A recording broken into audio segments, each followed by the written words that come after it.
Tak stručně bych řekla, teďka měním hodně místo pobytu, protože se mi v životě hodně věcí překvapivých stalo a vlastně žila jsem 12 let na Letný, kde jsem měla i ateliér. Bylo to blízko akademie, kde jsem taky studovala.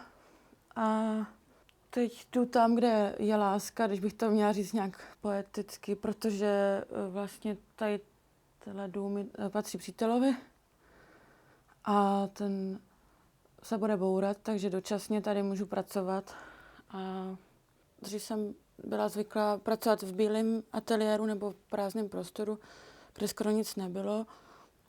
A ty témata jsem si tam nosila třeba zvenku nebo z nějakého blízkého okolí, ale na tu práci jsem vlastně spíš preferovala úplně prázdný prostor. No a tady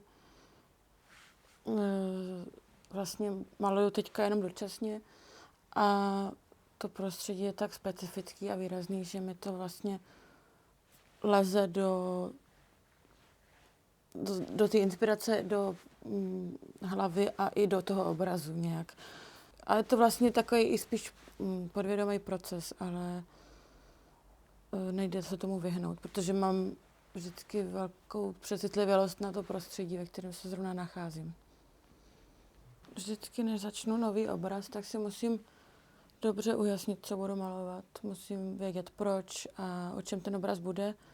A dokonce ho třeba nosím v hlavě nějakou dobu a upřesňuju ho. A až když přesně vím, jak bude vypadat do detailu, tak pak teprve začnu. To je pro mě i takový smysl té práce, že to není nahodilost nebo náhoda, že vlastně vím přesně, co chci namalovat, takže až když to vím, tak začnu. Tak dělám obraz s tématem zrození, nebo jako vždycky s tím tématem, který mě obklopuje, nebo s aktuálním tématem, kterým nějak žiju, takže teďka je to jsem těhotná, takže to je takový nejdůležitější téma pro mě. Tady jsou fáze vývoje toho plodu a tady vlastně jsou tygři, protože v čínském horoskopu je teď rok tygra. Ten obraz má jako 2 životy, jo? To znamená nejdřív ten proces a potom to, jak žije dál, po té, co vznikl. Ale to už je druhý život toho obrazu a to vlastně už není jakoby moje starost, jo? Co on dělá v tom světě, kam jde, co tam, kde bude, nebo, no, kde bude, to trošku ovlivnit můžu, ale vlastně, co způsobí komu, kdo se na něj podívá a tak dále, to už jako není moje starost. Ale nevím, jestli se na tu otázku dá snadno odpovědět, protože ten proces i ten výsledek jsou důležitý. Ale vlastně to, jak to dopadne, je naprosto zásadní. Není to jedno, není to náhoda, není to vlastně... Nemohu svést výsledek na ten proces, že to nějak dopadlo, jo? Nebo že mě to nezajímá. Vždycky mě zajímá výsledek a vždycky na to myslím vlastně od začátku toho procesu. No.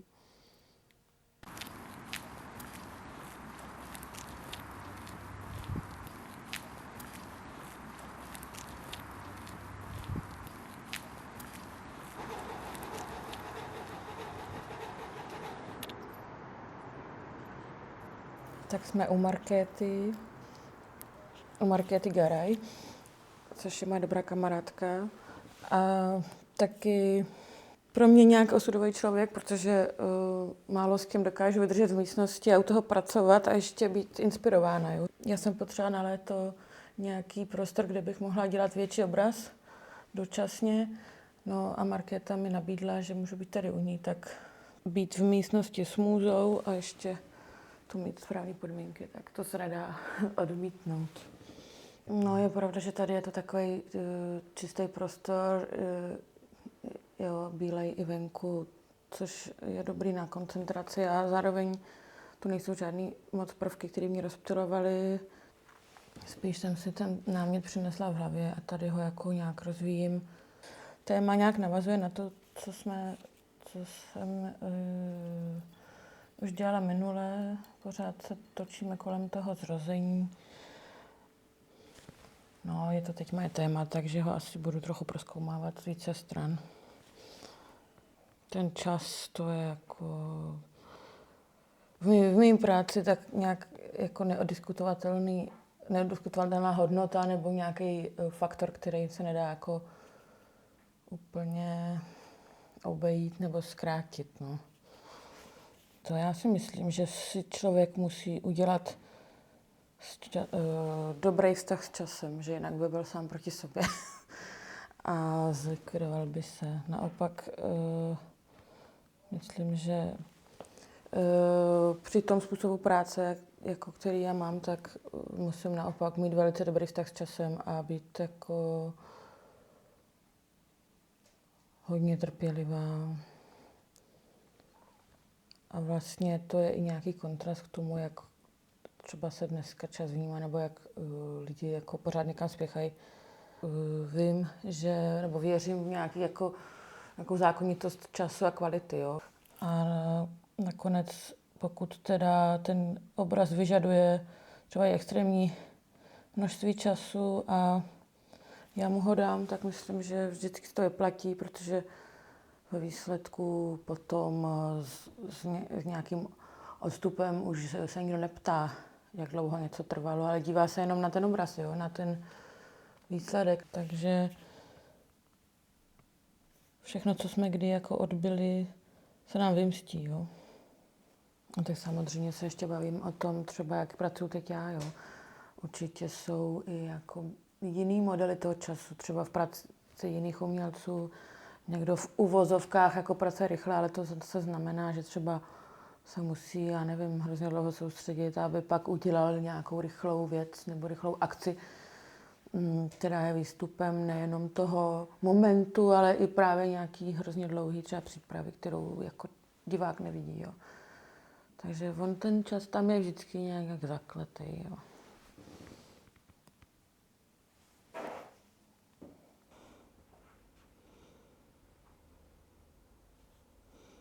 My jsme se vlastně přestěhovali tady do toho domu, když se nám narodil Enzo, viď?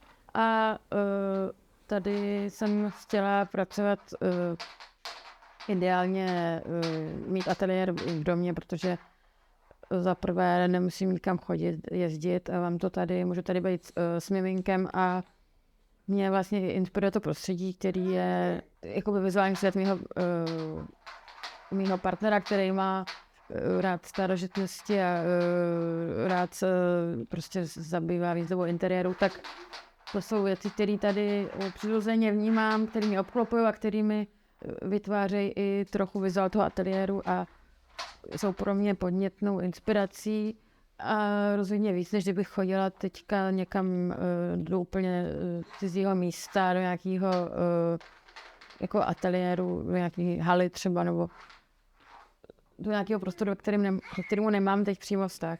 Takže tady vlastně pokračuju v tom tématu, který jsem už začala, co si udělal už minule, kdy se vlastně začala tímhle obrazem, kde je zobrazený zrození. A to téma mě teďka samozřejmě drží dál.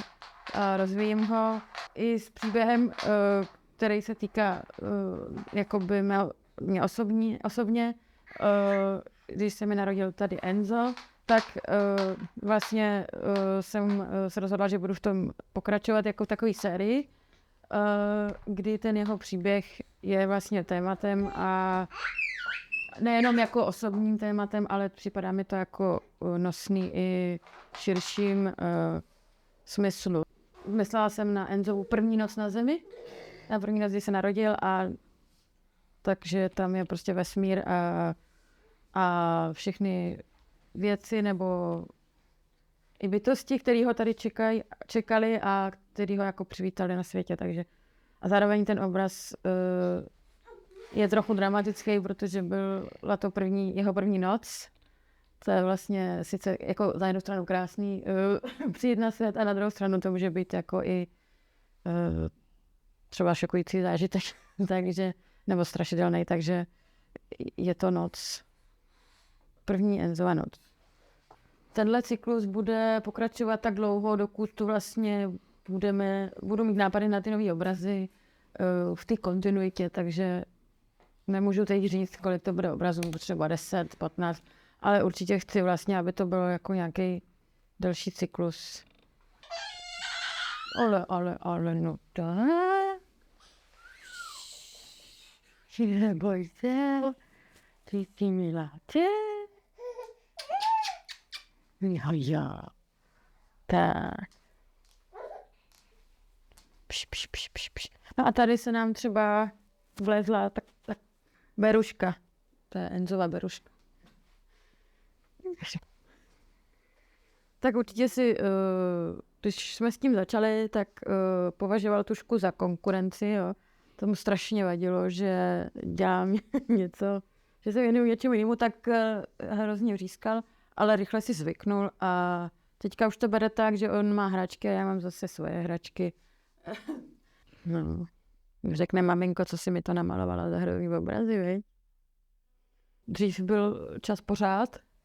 Relativně dál se říct, že člověk, když prostě zrovna neměl něco extra jiného na práci, tak mohla jsem malovat 2 dny v kuse, nic mě nerušilo a bylo mi to jedno v podstatě, co se děje. A teďka je to tak, že čas nebo program určuje miminko, ale my jsme sehraný, viď, takže postupně prostě se nějak učíme, nebo jsme se na sebe ladíme a malujeme spolu, no. To, co se hlavně změnilo, je, že já si musím organizovat svůj čas a musím přemýšlet o tom, jak svůj čas trávím. Ale to si myslím je vlastně paradoxně i přínos, protože člověk si váží svýho času a přemýšlí o každé minutě, jako jak ji využije a smysluplně. Pracuji vlastně tady na tom cyklu, který bude na výstavě. A to jsou jako poslední věci, ale i vzhledem k tomu, že i moje obrazy prostě vyžadují svůj čas, tak tam na výstavě budou i starší věci nebo věci, co jsem dělala předtím. Tu výstavu dělá kurátor Radek Volmut, který už napsal skvělý text a opravdu mám pocit, že ta spolupráce funguje skvěle a jsem moc ráda, že právě Radek tu výstavu bude dělat.